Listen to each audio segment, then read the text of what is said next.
Hey guys, welcome back. This is Neon. I'm here with Geeky Sparkles. Hello. Who's been doing construction work all day. I am. I'm very tired. She's been hardly move. Knocking down walls. I wasn't knocking down walls. Breaking glass ceilings. Oh, I do that every day. Telling me where my face belongs. I do that every day too.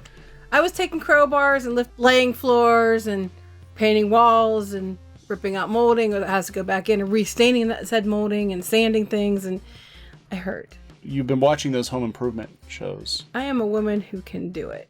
She is a woman who can do it. I kick ass. Anyway. She does kick ass. So, okay, so we're going to do another Marvel video. I know I promised we'd do a couple a day because there's a lot of stuff going on with Marvel. Marvel just announced at D23 a bunch of new shows coming to Disney Plus because Marvel's like direct to TV now, I guess.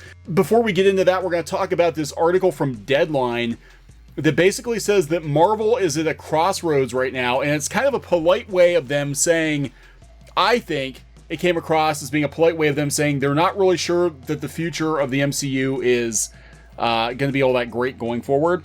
It sounds like they have questions about it, and I'm gonna point out that going forward, the MCU looks a lot like Marvel Comics did around 2015, 2016. We all know how well that turned out. Which didn't turn out very well. Just gonna put that out there. Could have better luck in live action, but just gonna put that out there. So before we get into the video, please subscribe if you guys have not subscribed yet. We hit 50,000 subs last week. We're hoping for another 50,000 by the end of the year, so we have 100,000. I can do math. Wow. I can math it. Go you. So math proud. it out. Math it out. So thank you so much. Okay, so Deadline. Disney D23, this is before they announced their show. They said Marvel Studios reaches a crossroads in Anaheim. Of course, we talked about Spider-Man not being a guaranteed thing anymore in the MCU, and he was going to kind of take over the mantle from Iron Man, and now he might be gone, which means we're left with a bunch of D-listers. Basically. But they're talking, this article is very interesting. I'll put a link out there. I just want to mention these two paragraphs, and then we'll talk about the shows that have been announced. So this is coming from Deadline. They said that Endgame basically kind of felt like the ending of the MCU. They said the mega success of Endgame and Far From Home capped Marvel Studios' amazing first decade in Hollywood, but also marks the end of an era. Robert Downey Jr. and Chris Evans have exited the superhero ensemble, and Scarlett Johansson is not far behind them after she does her Black Widow film. Of course, they killed her off. Yeah, so in Endgame, spoiler, it's been how many months? I'm so mad about that. And they killed her off in a very, very crappy fashion. Adding to the shuffle, two other Avengers, Thor, Chris Hemsworth, and Hawkeye, Jeremy Renner, will each surrender their superhero spot to female replacements, Jane Foster and Kate Bishop, respectively, in their next screen iteration. So, basically, all the core Marvel characters, the core Avengers, and possibly even Spider-Man, are going to be gone. Yeah, changed. Here's the thing, and I've said this before with when you change too much is when you have a problem. If you had gotten rid of like one of these guys, done some more movies, got rid of another one, so it wasn't just like an abrupt boom, I think people might have been a little bit more okay with it. So you had time to introduce new people, so you aren't just showing up for no reason, just like in the comics. I think if they had done it in a smarter way. That's where I was going with this. Oh, I didn't know that, but. Well, no, that's good. We're on the same wavelength here. This happens sometimes, right? Happens sometimes a lot of times, actually. Same wavelength. No, what happened was Marvel did this in the mid 20-teens, and it had a huge amount of success. Oh, wait, no. No, it didn't. Actually, Marvel did this where they basically replaced all of their core characters with either gender-swapped versions of themselves or complete, straight-up replacements, and the fans didn't like it. They didn't, take kindly to all the characters being replaced at once. Like you said, I think you can get away with occasionally swapping a character out. They've done it many times in the comics in the past, but Marvel, for whatever reason, take your pick, decided they were going to basically swap everybody out at once. The comic sales plummeted. There was fan backlash. Dogs and cats were living together. Say it. Oh my god, I was thinking the exact same thing. I was getting ready to say it, and you said it. That's weird. Yes, really. What am I thinking about? I can't say that on air. Oh, okay. I was thinking tacos. But I was going to say tacos, actually, but I thought, no, he'll throw me off by not saying tacos. By tacos, I'm not using a See, euphemism. because I always say tacos when you ask me that, so I didn't say tacos because I figured it'd be something else because you knew I'd say tacos. Anyway. Anyway, this had a disastrous effect on Marvel Comics. It came to a head in 2017, where they basically had to backpedal and reinstate most of the heroes back to their original roles because the comic sales were in the toilet. They were bottoming out, and it hasn't recovered. They basically kept the sales up by releasing a bunch of number ones and different kinds of stunts, multiple covers, etc., etc. Now they're trying to say Marvel Comics, as Marvel Comics has been around for 80 years, which is bullshit. That's not actually what happened. Anyway, didn't work. It was a PR crisis. Long story short, it didn't work. So now, well, okay. So before we get into what's been announced for Disney Plus, we've had Lady Thor is coming. Again, she came in 2015. Right. And now some people said that I've never read the Lady Thor issues. They actually said they were pretty good because Jane Foster was established, but Natalie Portman is not a terribly good actress, in my opinion, so I don't know how it's going to play. We've got Captain Marvel on deck. Captain Marvel's on deck, trolling the men, just like she was in 2015. That's all she was doing. I mean, the reason, let's be honest, she was just doing the hammer thing just to try to get attention. Yeah, I know. That's the whole thing, the reason she did it. Because everybody's forgotten about your movie already, right? Yeah, there's no announcement of another one yet, and so we had to stay in the spotlight, so let's just troll, and then say we're trolling fanboys. Go ahead. So, okay, so Disney Plus reveals 3 more Marvel series. So on top of all the main Avengers being sidelined, and now we have, the sidekicks coming in for, like, Winter Soldier and stuff. Again, it mirrors what happened 2015, 2016, 2017 with Marvel Comics. It did not go well. Maybe they'll get it right this time. I'm trying to give them the benefit of the doubt. I don't think it's going to. But they announced She-Hulk. So I think Hipster Hulk is probably out the door. Hipster Hulk. Out the door at this point. Unless they're really progressive. And Bruce She-Hulk decided. was Bruce. No, yes. I don't think so. But I know a lot of people are actually going to be happy about the She-Hulk one because I know a lot of people have said, why aren't they bringing She-Hulk? She-Hulk in the 80s, 90s was a damn good comic. I've heard things about the newer iteration of She-Hulk that people aren't really happy with it. I don't know the specifics, but I do remember back in the 80s, She-Hulk was a damn good comic. John Byrne wrote it. It was good. Let's just all, agree that it should just be called Geek Sparkles instead of She-Hulk. Geeky Sparkles. Because I pretty much am She-Hulk. You do She-Hulk. You do She-Hulk out on people. Ms. Marvel. Ms. Marvel, of course, Kamala Khan, who they, have made her sort of the darling of the Marvel Comics in the last, 5 or 6 years. And, it could be good. I think, my personal opinion on Ms. Marvel is I thought her first, I read the graphic novel, the first graphic novel I thought was okay, and then after that it started to get, kind of preachy, imagine that.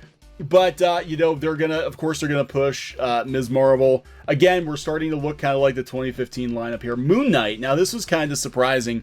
A couple reasons. One, I personally always liked Moon Knight, but that Moon Knight gets relegated to Disney Plus, but we have, Shang-Chi going theatrical, where normally you would think it would be the other way around. The Eternals goes theatrical, but Moon Knight gets a Disney Plus show. I don't know, but Probably some of these are probably just testing out on Disney Plus to see how it does before they announce a movie.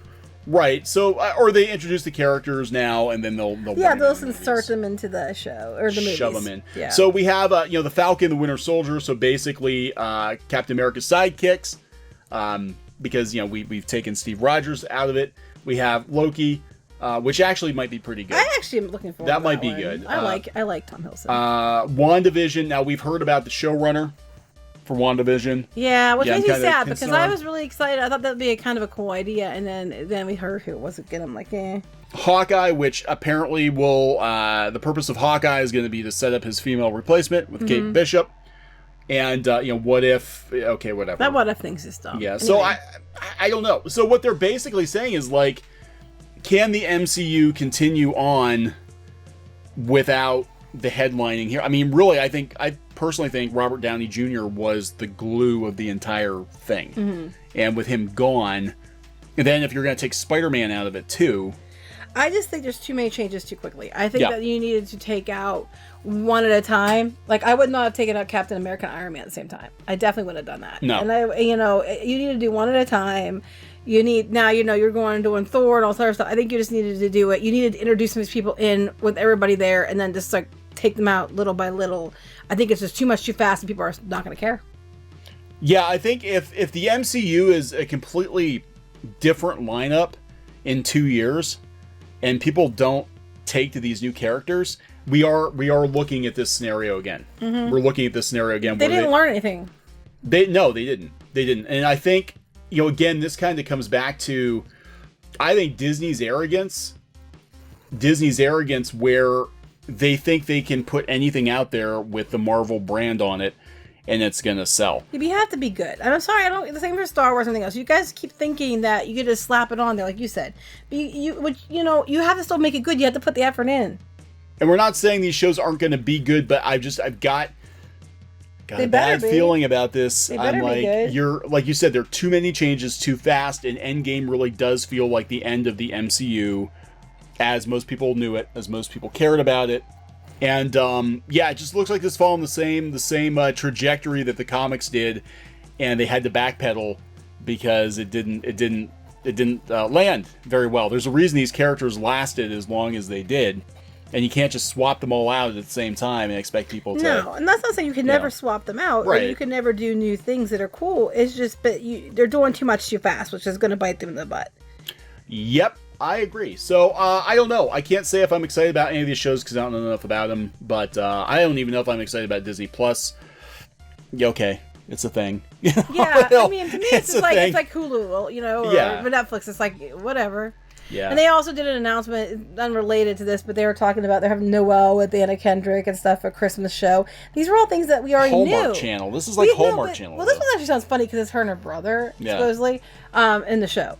Anyway, it's just, these are all things we already knew about. Right. We already knew these were coming, so it wasn't like anything groundbreaking. No, The Mandalorian, they confirmed Obi-Wan. They didn't give us a date for Obi-Wan. But we all knew that was coming. Yeah, I mean, and same with this stuff too. Like, we don't know when it's coming. It's just like, it's almost like, hey guys, hurry up and subscribe to Disney Plus when it comes out this fall because we need the money. And eventually, in maybe 2 or 3 years, we'll get you these shows. But the next fall we're gonna have our very first. So we're not getting any Marvel shows until next year. Right. So if their pitch is subscribe to Disney Plus because we got all these Marvel shows, a normal person would be like, yeah, I'm gonna wait until you've actually got some Marvel shows, and I'm gonna wait until next year. And they're not. And what they're opening with isn't a whole lot of stuff. So people are gonna wait until they have more stuff to make it worth it. Yeah.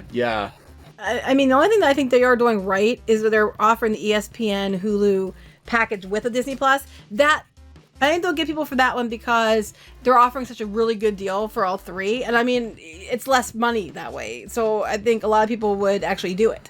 So I think that is the one thing I do think they are doing right.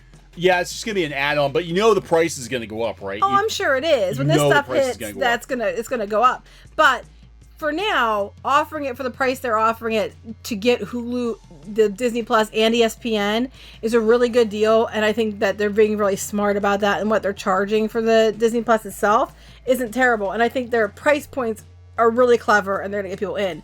Whether they stay, we don't know. I don't know, but it seems like a lot. These projects are many years away. So, I don't know. We'll see what happens. I have concerns about the MCU.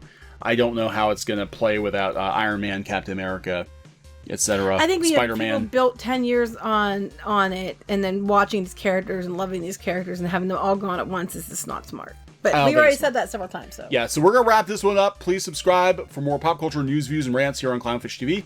This has been Neon and Geeky. Bye. Goodbye. Hey guys, thanks for watching Clownfish TV. Please consider supporting the channel. Go to clownfishsupport.com. That's clownfishsupport.com. And if you want to join our community, go to clownfishtalk.com. That's clownfishtalk.com. Please subscribe, ring the bell for notifications. We will talk to you next time.